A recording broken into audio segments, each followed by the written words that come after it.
প্রিয় শিক্ষার্থীবৃন্দ, তোমাদের সকলকে শুভেচ্ছা জানাচ্ছি। আমরা গত কয়েকটি ক্লাসে নাইট্রোজেন ফ্যামিলি নিয়ে আলোচনা করেছিলাম।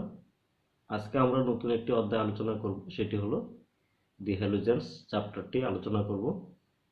আমরা এই ক্ষেত্রে প্রথমে জেনে নিই আজকে আমরা কি কি আলোচনা করব। শিক্ষার্থীবৃন্দ, lecture plan: definition of halogens, sources of halogens, comparative study of halogens and chlorine extraction, এই বিষয়গুলো নিয়ে আমরা আলোচনা করব। আমরা নিচের ক্লাস থেকে জেনেছি। আমরা প্রথমে আসি ডেফিনেশনস অফ হ্যালোজেন্স। শিক্ষার্থীবৃন্দ, তোমরা জানো যে পর্যায় সারণীর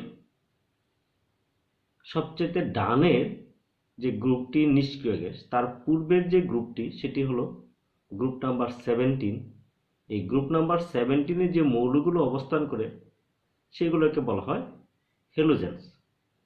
এখানে হ্যালোজেন শব্দটি দুইটি শব্দ থেকে এসেছে। একটি হলো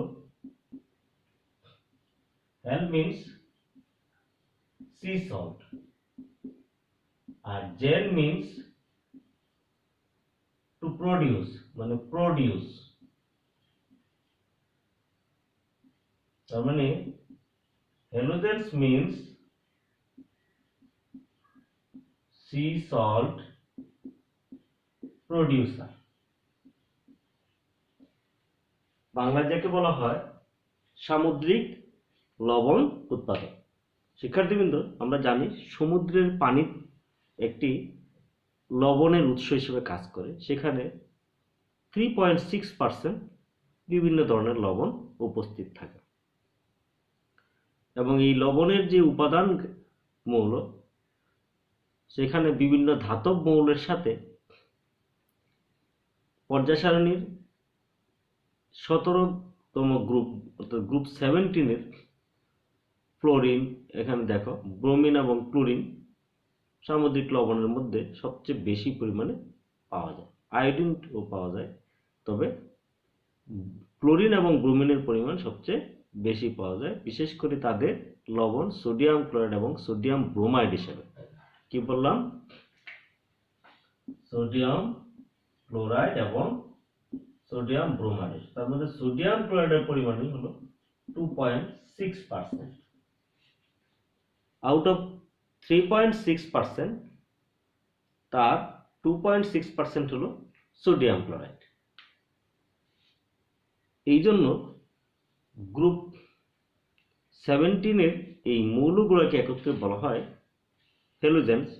বিজ্ঞানী বার্জেলিয়াস, আমরা জানি গ্রুপ 17-এর যে মৌলগুলো সেগুলো কি কি? Fluorine, group 17, fluorine, chlorine, bromine, iodine, acetate. এই যে 5টি মৌল, এগুলো সাধারণত সামুদ্রিক লবণের মধ্যে পাওয়া যায়। যেমন সোডিয়াম ক্লোরাইডের সঙ্গে কিছু ফ্লোরিন এবং অ্যাস্টাটিন ও সোডিয়াম লবণের সাথে তোমার এদের সাদৃশ্য রয়েছে। এই কারণে বিজ্ঞানী বার্জেলিয়াস, যদিও এখানে সামুদ্রিক লবণের এই আয়োডিন ছাড়া অ্যাস্টাটিন কমই পাওয়া যায়, ক্লোরিনও কম পাওয়া যায়। ক্লোরিন, ব্রোমিন, আয়োডিন, এতে আয়োডিনটি পাওয়া যায় সামুদ্রিক শৈবাল বা অ্যালজির মধ্যে। আর এইটি সাধারণত লবণের পানির যে দ্রবণটা, সেই দ্রবণে ক্লোরিন এবং ব্রোমিনের পরিমাণ বেশি পাওয়া যায়।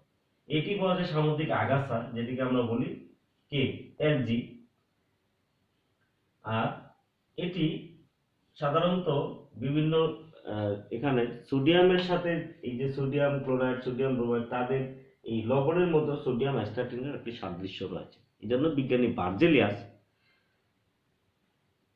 অ্যাস্টাটিন সহ এই পুরো গ্রুপটিকে নাম দেন হ্যালোজেন, অর্থাৎ এদেরকে বলা হয় সামুদ্রিক লবণ উৎপাদক, এবং এটিকে সাংকেতিকভাবে এই গ্রুপটিকে আমরা বলি এক্স দ্বারা সূচিত করি। এক্স।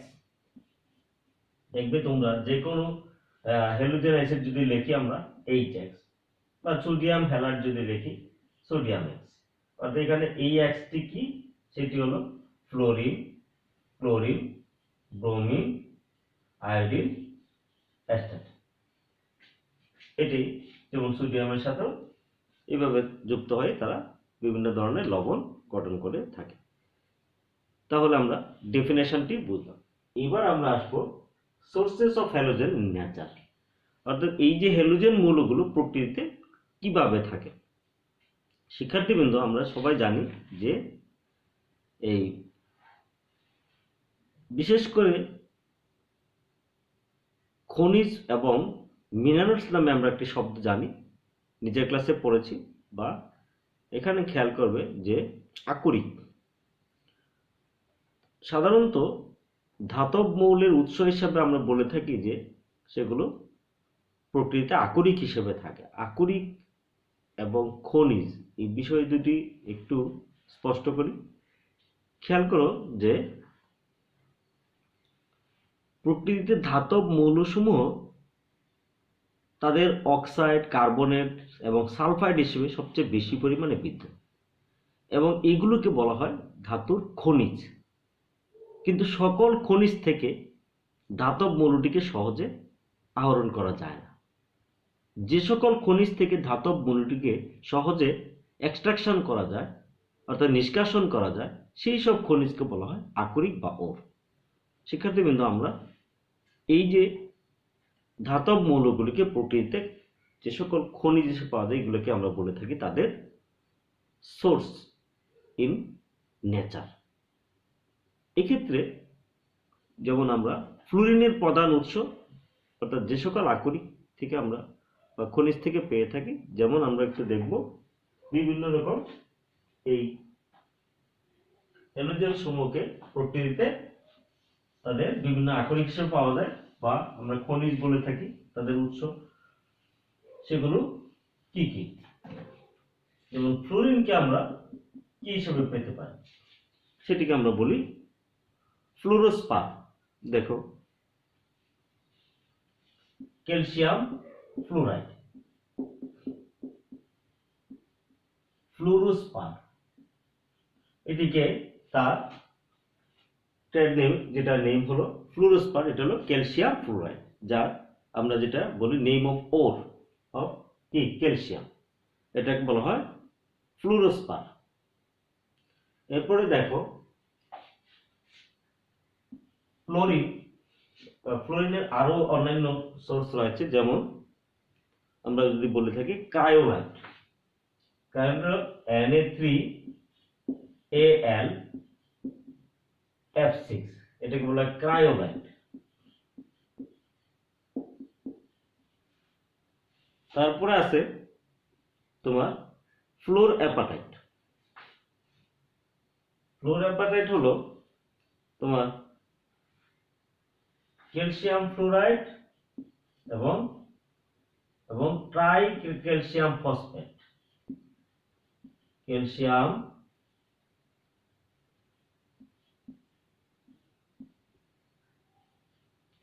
ট্রাই ক্যালসিয়াম ফসফেট, এটি হলো ফ্লোর অ্যাপাটাইট।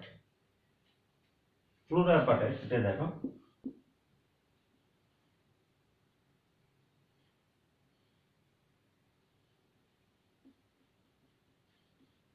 এটি হলো তাদের নেই, এটা হলো source of fluorine.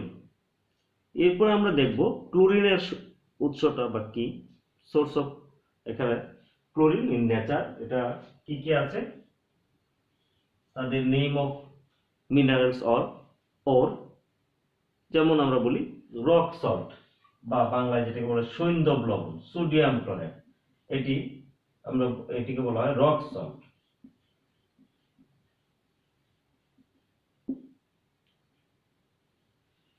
Rock salt, সিলবাইল, পটাশিয়াম ক্লোরাইড, এটাকে বলা হয় সিলবাইল, সিলবাইল।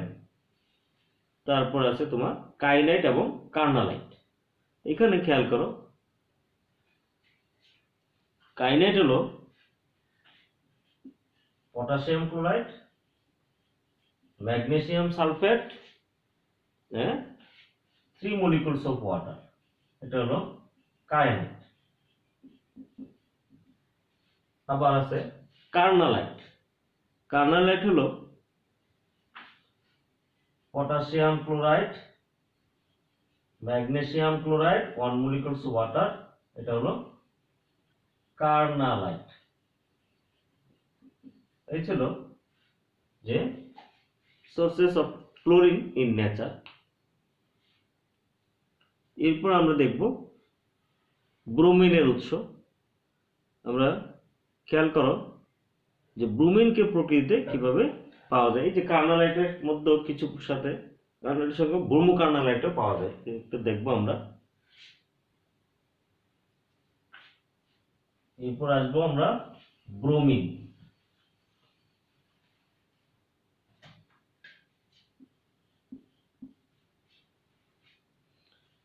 ব্রোমিনটা যেমন বিভিন্ন রকম ব্রোমাইড লবণ, যেমন আমরা বলছি সোডিয়াম ব্রোমাইড, এটা সমুদ্রের পানিতে পাওয়া যায়। তারপর সিলভার ব্রোমাইড, তারপর ব্রোমো কার্নালাইট, সেটি কি? যেমন আমরা এটা দেখবো potassium bromide, magnesium bromide, 1 molecules of water, এটা হলো ব্রোমো কার্নালাইট।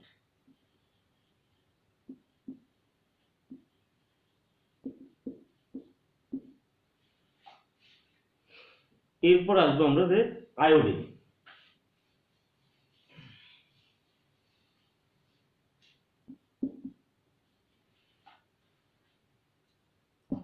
আয়োডিনকে সাধারণত আমরা বলে থাকি যে পানির মধ্যে খুব অল্প পরিমাণেই পাওয়া যায়, সমুদ্রের পানির মধ্যে সোডিয়াম আয়োডাইড হিসাবে, এবং সামুদ্রিক শৈবাল বা অ্যালজিতে 0.5% থাকে। এটাকে আমরা বলি, এটি সোডিয়াম আয়োডাইড হিসেবে খুব অল্প পরিমাণে পাওয়া যায় এবং সেটি লেস দেন 0.1%, লেস দেন 0.1% এটা সমুদ্রের পানিতে পাওয়া যায়। এরপরে সেটাকে আমরা এলজি বলতে পারি, এলজি।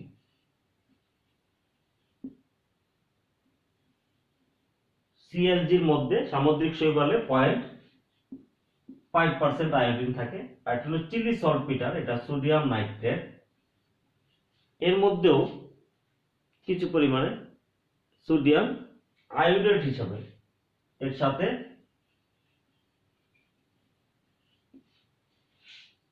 এটি 0.2% হিসেবে সে তোমার আয়োডাইড হিসেবে থাকে। এটি হলো চিলি সল্টপিটার। হ্যাঁ, এখানে দেখো চিলি সল্টপিটার মানে সোডিয়াম নাইট্রেট, সোডিয়াম নাইট্রেটের সাথে সোডিয়াম আয়োডাইড হিসেবে এটা 0.2% এখানে থাকে, এবং সিএলজির মধ্যে 0.5%, আর সোডিয়াম পানির মধ্যে যেটা মানে তোমার যেটা সামুদ্রিক পানি আমরা বলি, সমুদ্রের যে লবণ পানি, সেখানে 0.1 এর লেস দেন 0.1% মতো আয়োডিন সেখানে পাওয়া যায়। সো এগুলো ছিল তোমার হ্যালোজেন মৌলসমূহের উৎস। এবার আমরা আসবো কম্পারেটিভ স্টাডি অফ হ্যালোজেনস। শিক্ষার্থীবৃন্দ, আমরা জানি যে অ্যাসিটেটন ছাড়া, অ্যাসিটেটনটি মৌলটি প্রকৃতিতে খুব কম পরিমাণে পাওয়া যায়, এই জন্য এর আলোচনা আমাদের সীমাবদ্ধতার বাইরে, আমাদের সিলেবাসের বাইরে। আমরা যেগুলো নিয়ে আলোচনা করবো সেটা হলো 4টি হ্যালোজেন: ফ্লোরিন, ক্লোরিন, ব্রোমিন আর হলো আয়োডিন, যেটা একটা গ্রুপে থাকে। আমরা একটু আলাদা করে লিখলাম। এখানে দেখো এই ফ্লোরিনের সাথে অন্যান্য মৌলের যদিও সাদৃশ্য রয়েছে কিছুটা, কিন্তু বৈসাদৃশ্যটাই বেশি। ক্লোরিনের সাথে অন্যান্য মৌলের বৈসাদৃশ্যটাই একটু বেশি। আমরা একটু আলোচনা করলেই সেগুলো বুঝতে পারবো। তো প্রথমে আমরা তাদের মধ্যে যদি আমরা জেনারেল প্রপার্টিস নিয়ে আলোচনা করি, তাদের ভৌত অবস্থা। আমরা জানি ফ্লোরিনটি হলো, এটি হলো গ্যাস, সাধারণত গ্যাসের স্টেটে থাকে ক্লোরিন, এটি গ্যাস হিসেবে থাকে। এটি লিকুইড, আর এটি হলো সলিড। এরা সবাই তোমার ডাইএটমিক হিসেবে থাকে। প্রকৃতিতে এরা ডাইএটমিক। হিসেবে তোমার অবস্থান করে। শিক্ষার্থীবৃন্দ, এরপরে যে বিষয়টি সেটি হলো তড়িৎ ঋণাত্মকতা। অর্থাৎ এই আমরা জানি তাদের ইলেকট্রন বিন্যাস অনুসারে প্রত্যেকটি মৌলের সর্ববহিষ্ঠ শক্তি স্তরে তোমার 7টি করে ইলেকট্রন আছে। অর্থাৎ s অরবিটালে 2টি এবং p অরবিটালে 5টি ইলেকট্রন থাকে। অর্থাৎ অষ্টক থেকে তাদের একটি পরিমাণ ইলেকট্রন কম থাকে। যেমন আমরা ফ্লুরিনের কথা যদি ধরি, ফ্লোরিন এটি হলো 9 1s2 2s2 2p5। এখানে দেখো যদি এটি 2s2 2p6 হয়ে যেত তাহলে কিন্তু এর ইলেকট্রনিক কনফিগারেশন এখানে নিষ্ক্রিয় গ্যাসের ইলেকট্রনিক কনফিগারেশনের সাথে মিলে যেত। অর্থাৎ নিষ্ক্রিয় গ্যাসের চেয়ে তার একটি পরিমাণ ইলেকট্রন কম আছে, ফলে ওই ইলেকট্রন সে তার ইলেকট্রন পাওয়ার প্রবণতা বা আসক্তি সবচেয়ে বেশি, এই জন্য তার তড়িৎ ঋণাত্মকতাও সবচেয়ে বেশি। অর্থাৎ এই মৌলটি যদি অন্য কোনো অধাতব মৌলের সাথে যৌগ গঠন করে বা অণু গঠন করে সেগুলোকে আমরা বলি সমযোজী যৌগ। অর্থাৎ সমযোজী যৌগের ক্ষেত্রে দেখা যায় দুইটি পরমাণু পরস্পরের সাথে ইলেকট্রন শেয়ার করে, তারা পরস্পর তখন নিকটবর্তী নিষ্ক্রিয় গ্যাসের ইলেকট্রন বিন্যাস অর্জন করে। কিন্তু সেক্ষেত্রে দেখা যায় যে বন্ধনজনিত ইলেকট্রনের প্রতি এই মৌলসমূহের আকর্ষণ খুব বেশি থাকে, ফলে বন্ধনজনিত ইলেকট্রন এই মৌলের পরমাণুর দিকে অধিক জোরে ঝুঁকে পড়ে, ফলে পরমাণুটি তখন ঋণাত্মক চার্জে চার্জিত। এই বিষয়টিকে আমরা বলি তড়িৎ ঋণাত্মকতা। এবং পর্যায় সারণীর মধ্যে সবচেয়ে বেশি তড়িৎ ঋণাত্মক হলো এই হ্যালোজেন মৌলসমূহ। তো শিক্ষার্থীবৃন্দ, এখানে যে বিষয়টি দেখবে যে ফ্লুরিনের তড়িৎ ঋণাত্মকতা সবচেয়ে বেশি, এরপরে হলো একই গ্রুপের নিচের থেকে উপর থেকে নিচের দিকে কমতে থাকে ক্লোরিন, ক্লোরিন, ব্রোমিন, আয়োডিন। এটা হলো ইলেকট্রোনেগেটিভিটির ক্রম।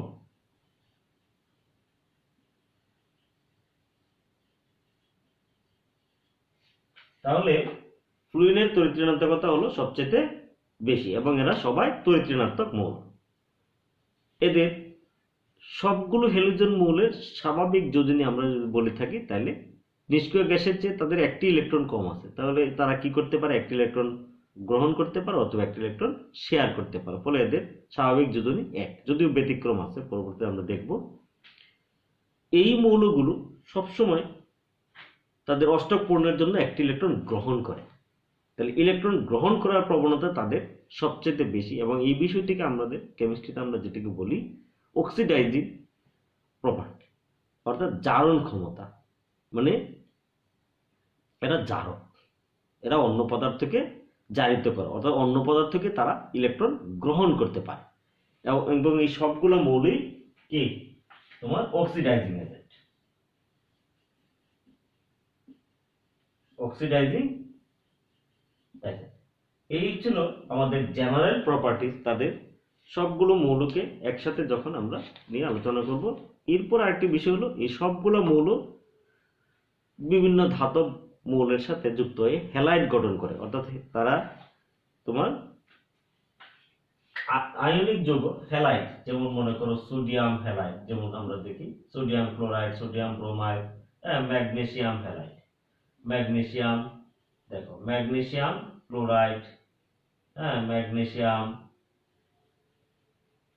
Bromide, sodium chloride, sodium fluoride, sodium fluoride, sodium bromide, sodium iodide. তাহলে এরা দেখা যায় বিভিন্ন ধাতব মৌলের সাথে যুক্ত হয়ে হ্যালাইড মৌল যৌগ গঠন করে। এরা হাইড্রোজেনের সাথে যুক্ত হয়ে হাইড্রা অ্যাসিড গঠন করে থাকে, যেটা আমরা জানি হাইড্রোজেন ফ্লোরাইড, হাইড্রোজেন ফ্লোরাইড, এটা হলো হাইড্রা অ্যাসিড। হাইড্রা অ্যাসিড যেমন hydrogen fluoride, hydrogen chloride, hydrogen bromide, hydrogen iodide ইত্যাদি হাইড্রা অ্যাসিড এরা গঠন করে থাকে। এরপর আসবো যে আমরা একটু প্রথমেই বলেছি যে ফ্লুরিনের সাথে ক্লোরিন, ব্রোমিন, আয়োডিন, এদের মধ্যে সিমিলারিটিস চেয়ে ফ্লুরিনের সাথে একটু ডিসিমিলারিটিসটাই অনেক বেশি। তার একটা ইউনিক প্রপার্টি আছে, সেটা কি? যেমন ফ্লুরিন অন্যান্য হ্যালোজেন পরমাণুর চেয়ে স্মল সাইজ, মানে তার সাইজটা কিন্তু সবচেয়ে ছোট। তাহলে dissimilarities of fluorine with another halogen atom, halogen elements, সেটি আমরা একটু আলোচনা করি। যে ইউনিক প্রপার্টি অফ ফ্লুরিন, সেখানে কি? Number 1, small size of fluorine atom. Number 2, higher electronegativity.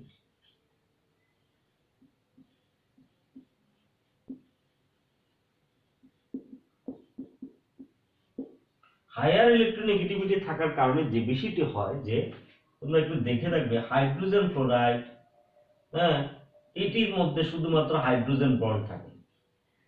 Hydrogen bond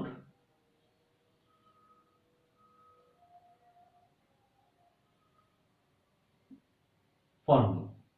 Hydrogen chloride, hydrogen bromide, hydrogen iodide, no hydrogen bond, no hydrogen bond।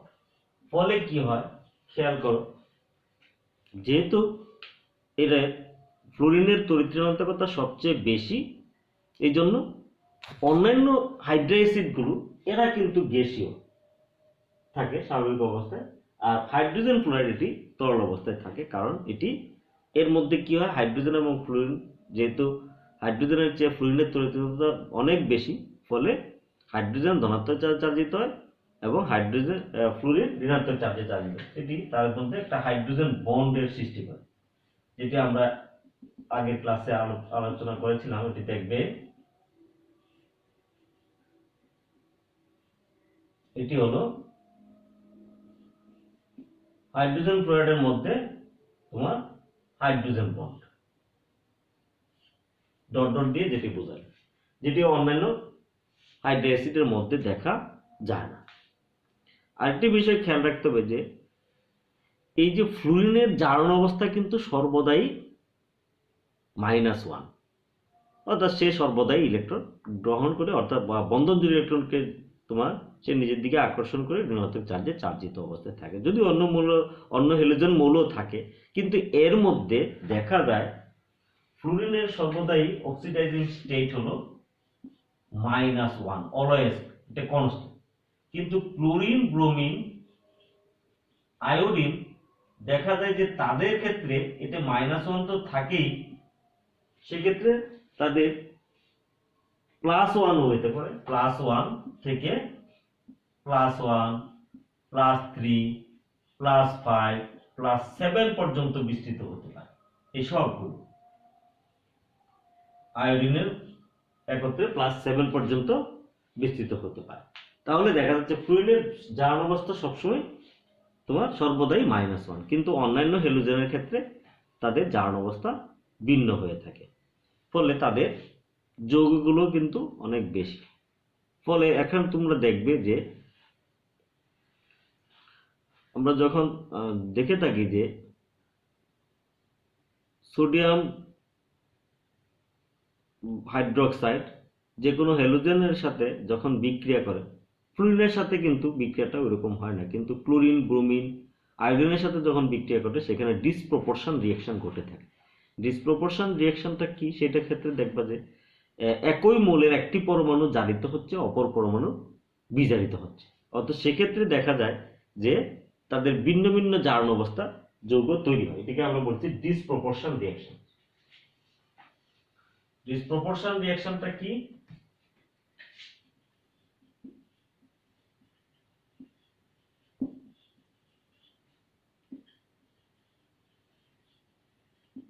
সেখানে দেখবে যে সোডিয়াম হাইড্রোক্সাইড আর যদি তুমি ক্লোরিন নাও, তাহলে সেক্ষেত্রে সোডিয়াম ক্লোরাইড, সোডিয়াম হাইপোক্লোরাইড পানি উৎপন্ন হচ্ছে। এখানে সোডিয়াম ক্লোরাইড -1, আর এখানে ক্লোরাইড আয়ন +1।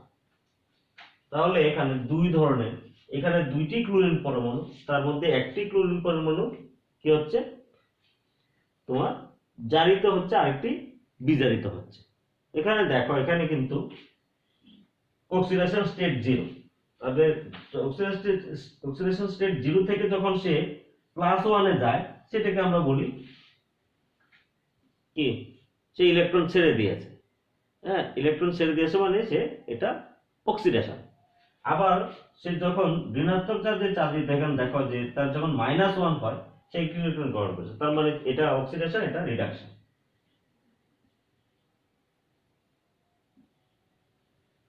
অক্সিডেশন আর একটা হলো রিডাকশন।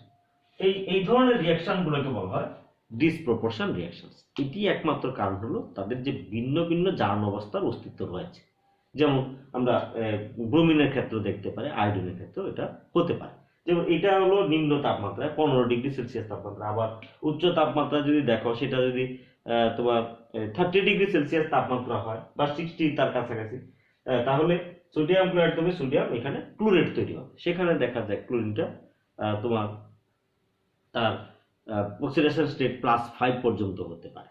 আবার কোনো কোনো যৌগে তার অক্সিডেশন স্টেট +7 পর্যন্ত হতে পারে। তাহলে দেখা যাচ্ছে যে এই ফ্লুরিনের সাথে, ফ্লুরিনের অক্সিডেশন স্টেট সর্বদাই -1, কিন্তু অন্যান্য হ্যালোজেনগুলোর অক্সিডেশন স্টেট ভিন্ন ভিন্ন হতে পারে। ফ্লুরিনের সর্বোচ্চ যোজ্যতা বা তার ব্যালেন্সি আমরা বলি 1, কিন্তু এর মধ্যে কোনো ডি অরবিটাল নাই। ডি অরবিটাল না থাকার কারণে কিন্তু তার এই ভিন্ন অক্সিডেশন স্টেট এর সৃষ্টি হয়। অন্যান্য হ্যালোজেন মৌলগুলোর মধ্যে ডি অরবিটালের উপস্থিতি রয়েছে, ফলে তাদের মধ্যে ভিন্ন ভিন্ন তোমার কি হয়, তোমার তাদের অক্সিডেশন স্টেট +7 পর্যন্ত তোমার বর্ধিত হতে পারে, বা তাদের যোজ্যতা 7 পর্যন্ত হতে পারে। অর্থাৎ ফ্লুরিনের যোজ্যতা 1 সর্বদাই, কিন্তু ক্লোরিন থেকে আয়োডিন পর্যন্ত যে মৌলগুলো রয়েছে তাদের যোজ্যতা 1 থেকে 7 পর্যন্ত বিস্তৃত হতে পারে। আরেকটি বিষয় দেখবে যে সিলভার ফ্লোরাইড এবং সিলভার ক্লোরাইড যদি দেখো,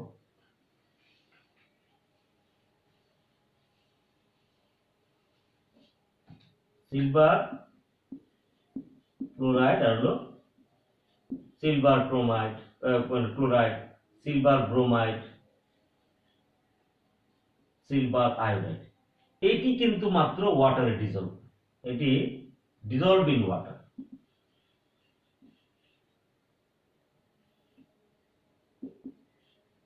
ডিজলভ ইন ওয়াটার, এটা ওয়াটার সলিবল, কিন্তু এরা কিন্তু ওয়াটারে ডিজলভ না, এরা ওয়াটারে ইনসলিবল। এর কারণ কি? এর কারণ হলো যে এই ফ্লুরিনের অধিক তড়িৎ ঋণাত্মকতা, এটি হলো তার তোমার এই ডিজলভের মূল কারণ। আর এদের তড়িৎ ঋণাত্মকতা একটু কম হওয়ার কারণে এরা কিন্তু পানিতে অদ্রবণীয় অবস্থায় থাকে। যোজ্যতা স্তরে ডি অরবিটাল না থাকায় ফ্লুরিন পলিহ্যালাইড গঠন করতে পারে না, কিন্তু তোমার এই অন্যান্য হ্যালোজেনগুলো, তাদের মৌলগুলো পলিহ্যালাইড গঠন করতে পারে, সেটি আমরা জানব। এরপর আমরা আসবো আজকে আলোচনায় ক্লোরিন এক্সট্রাকশন। আমাদের আছে ইলেকট্রোলাইটিক এক্সট্রাকশন, অর্থাৎ তোমার এই তাদের প্রিপারেশন অফ হ্যালোজেনের ক্ষেত্রে বিদ্যুৎ ব্যবহার করে কিভাবে এটি প্রস্তুত করা যায়, সেই প্রিপারেশন গুলো আমাদের সিলেবাসভুক্ত, সেটা আমরা আলোচনা করব। Extraction of chlorine. Extraction of chlorine সাধারণত তড়িৎ বিশ্লেষণ প্রক্রিয়ায় ক্লোরিনটি সংগ্রহ করা মানে প্রস্তুত করা হয়। সেক্ষেত্রে দেখা যায় যে তার সোর্স হিসাবে সামুদ্রিক লবণকে তোমার নির্ধারণ করা হয়। কেন? সামুদ্রিক লবণে সবচেয়ে বেশি পরিমাণে তোমার সোডিয়াম ক্লোরাইড থাকে। সোডিয়াম ক্লোরাইড হলো 2.6%। এই 2.6% সোডিয়াম ক্লোরাইডের দ্রবণকে আমরা বলি, এটাকে বলা হয় সামুদ্রিক লবণের দ্রবণ। এই দ্রবণটিকে যদি গাঢ় করা হয়, অর্থাৎ পানিটাকে বাষ্পীভূত করা হয়, তখন সেটিকে বলা হয় সম্পৃক্ত দ্রবণ। অর্থাৎ সম্পৃক্ত সামুদ্রিক লবণের দ্রবণকে বলা হয় তোমার ব্রাইন। এই ব্রাইন থেকে আমরা যেটাকে বলি ব্রাইন, স্যাচুরেটেড তোমার এটি দেখো ব্রাইন, ব্রাইন হলো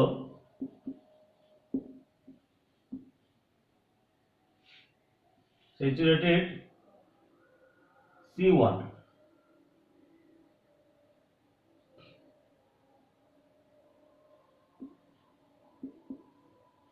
এটাকে বলা হয় ব্রাইন। এই ব্রাইন থেকে আমরা তড়িৎ বিশ্লেষণ প্রক্রিয়ায় ক্লোরিনকে প্রস্তুত করতে পারি। সেটি কিভাবে? ব্রাইনের মধ্যে যদি ব্রাইন হলো তোমরা যেটা বুঝছো যে স্যাচুরেটেড সি ওয়াটার সলিউশন, সেখানে কি থাকে? সোডিয়াম ক্লোরাইড এবং কি থাকে? পানি থাকে। এই যে পানির মধ্যে এখানে যদি একে তড়িৎ বিশ্লেষণ প্রক্রিয়া চালানো হয় তাহলে দেখা যায় সোডিয়াম আয়ন, ক্লোরাইড আয়ন, তোমার হাইড্রোজেন আয়ন আর হলো হাইড্রোক্সাইড আয়ন, এই 4 ধরনের আয়ন থাকে। যদি এখানে তড়িৎ প্রক্রিয়া চালানো হয় তাহলে এনোডে যদি এটা গাঢ় দ্রবণ, ফলে এনোডে ক্লোরিন গ্যাস তৈরি হয়। হ্যাঁ, কিন্তু ক্যাথোডে তোমার সোডিয়াম এবং হাইড্রোজেন দুইটাই তৈরি হয়। তবে সেক্ষেত্রে দেখা যায় যে এই ক্লোরিন যেটা তৈরি হয় সেটা যদি সেক্ষেত্রে তোমার হাইড্রোজেনটা গ্যাসে চলে যায়, কিন্তু এই সোডিয়াম আয়নটা এটা কিসে? এটা সেখানে ক্যাথোডে জমা হয়। ক্যাথোডে জমা হলে ক্যাথোডের সাথে এটা হাইড্রোক্সাইডের সাথে যুক্ত হয়ে সোডিয়াম হাইড্রোক্সাইডে পরিণত হয়। এই সোডিয়াম হাইড্রোক্সাইড যদি ক্লোরিনের সংস্পর্শে আসে, সোডিয়াম হাইড্রোক্সাইড যখন ক্লোরিনের সংস্পর্শে আসে, দেখো তাহলে সেক্ষেত্রে কিন্তু ওই বিক্রিয়াটা একটু আগে আমি দেখাইছিলাম, সেটা হলো সোডিয়াম ক্লোরাইড হয়, সোডিয়াম হাইপোক্লোরাইড হয় আর পানির কণা। ফলে এই ক্লোরিনের পরিমাণ কমে যায়। যেহেতু ক্লোরিনের পরিমাণ কমে যায় তাহলে সেক্ষেত্রে তখন তোমার এই যে এক্ষেত্রে দেখো ক্লোরিন তো অ্যানোডে গিয়ে ক্লোরিন ইলেকট্রন ছেড়ে দিয়ে ক্লোরিন গ্যাসে পরিণত হয়, হাইড্রোজেন সেখানে গিয়ে হাইড্রোজেন গ্যাসে পরিণত হয়। তো সোডিয়ামটা সেখানে ক্যাথোডে জমা হয়ে ক্যাথোডের সাথে এই যে দ্রবণের হাইড্রোক্সাইড এর সাথে যুক্ত হয়ে সোডিয়াম হাইড্রোক্সাইডে পরিণত হয়। তাহলে সোডিয়াম হাইড্রোক্সাইড যদি আবার ক্লোরিনের সংস্পর্শে থাকে তখন কিন্তু ক্লোরিনের কনজাম্পশনটা কমে যায়। ফলে কি হয়? এটিকে একটি বৈজ্ঞানিক উপায় অর্থাৎ একটি মানে সেপারেশন পদ্ধতিতে এই যাতে ক্লোরিনটা সোডিয়াম হাইড্রোক্সাইডের সাথে মিশতে না পারে, সংযুক্ত হতে না পারে, সেই ব্যবস্থা করে সেক্ষেত্রে তোমার ক্লোরিনটাকে প্রস্তুত করা। এটি বিভিন্ন বিজ্ঞানী তাদের বিভিন্ন ধরনের ইলেকট্রোলাইটিক সেল তৈরি করেছেন। এর মধ্যে নেলসন সেলটি হলো সবচেয়ে তোমার পরিচিত সেল। এর মাধ্যমে এটাকে বলা হয় ডায়াফ্রাম সেল। এই ডায়াফ্রাম সেলের মাধ্যমে তোমার শিল্পক্ষেত্রে ক্লোরিনটাকে সংগ্রহ করা বা প্রস্তুত করা হয়। সেটি কি? এটি হলো তোমার একটি স্টিল ট্যাঙ্ক।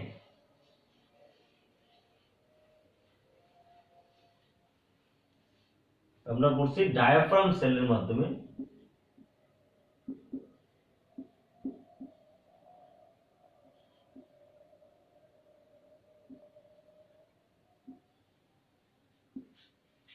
এটি দেখো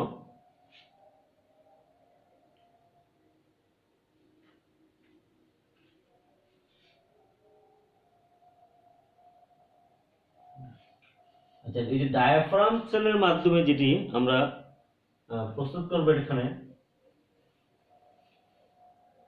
সেটি কি? এরকম একটি স্টিল ট্যাঙ্ক, তার মধ্যে ইউ আকৃতির একটি সচ্ছিদ্র স্টিলের ক্যাথোড নেওয়া।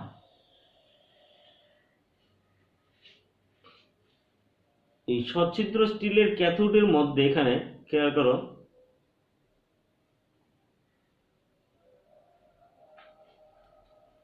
আমরা এরকম একটি স্টিলের পাত্র নিলাম, এটা সচ্ছিদ্র।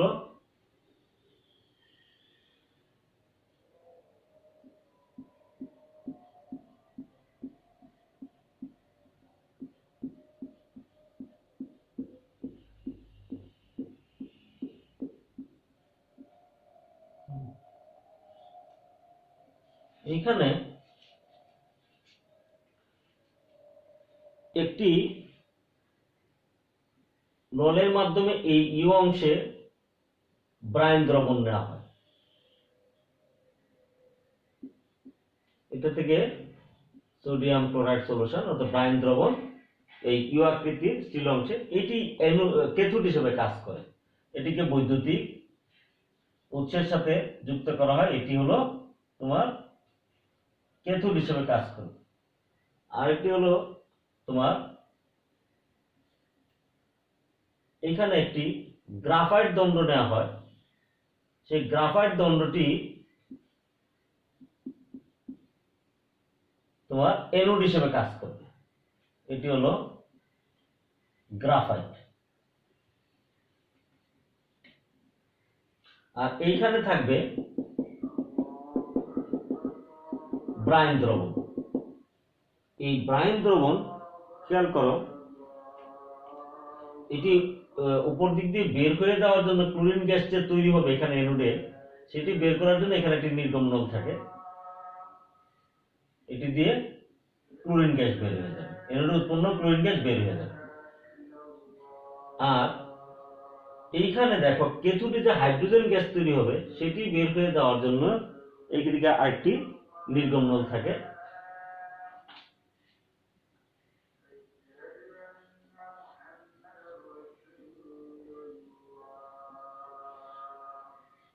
এটি দিয়ে হাইড্রোজেন গ্যাস বের হয়ে যায়। আর সোডিয়াম ধাতুটি যেহেতু ভারী সোডিয়াম আয়নটি এটি ক্যাথোডে যাবে সচ্ছিদ্র পাত্র হয়ে এখানে হাইড্রোক্সাইড আয়নের সাথে যুক্ত হয়ে সে নিচে তোমার পড়ে যাবে। এক্ষেত্রে হাইড্রোজেন গ্যাসটাকে বের করে দেওয়ার জন্য এদিকে আবার স্টিম প্রবাহ পাস করা। স্টিম যদিও কিছু পরিমাণে সোডিয়ামের সাথে যুক্ত হয়ে তোমার এখানে খেয়াল করো স্টিম এই যে বিষয়টি এখানে হলো এই হাইড্রোজেন গ্যাসটাকে সে বের করে দিবে আর সোডিয়ামের সাথে যুক্ত হয়ে সোডিয়াম হাইড্রোক্সাইড তৈরি করবে। এই সোডিয়াম হাইড্রোক্সাইড নিচে তোমার এদিকে পাত্রে জমা হবে, তাকে ট্যাঙ্কের সাহায্যে এখানে এদিকে আমরা প্রবাহিত করব স্টিম।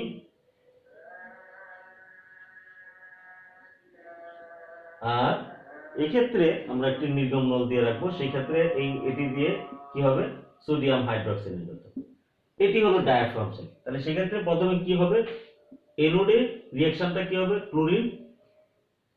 ক্লোরাইড আয়ন অ্যানোডে যাবে, ক্লোরিন পরমাণুতে পরিণত হবে, সে দুইটি ক্লোরাইড আয়ন গিয়ে একটি ক্লোরিন অণু তৈরি করবে, দুইটি ইলেকট্রন ছেড়ে এটি তখন এদিক দিয়ে এই পাশ দিয়ে বের হয়ে যাবে, এই পাশ দিয়ে নির্গমনল দিয়ে বের হয়ে যাবে। আর সোডিয়াম আয়নটা তখন কি করবে, এই যে দ্রবণে যাবে হাইড্রোজেন আয়নও যাবে, হাইড্রোজেন আয়ন ইলেকট্রন গ্রহণ করে সে হাইড্রোজেন পরমাণুতে দুইটি হাইড্রোজেন আয়ন দুইটি ইলেকট্রন গ্রহণ করে হাইড্রোজেন গ্যাসে পরিণত হবে, এটি এই নির্গমনল দিয়ে বেরিয়ে যায়।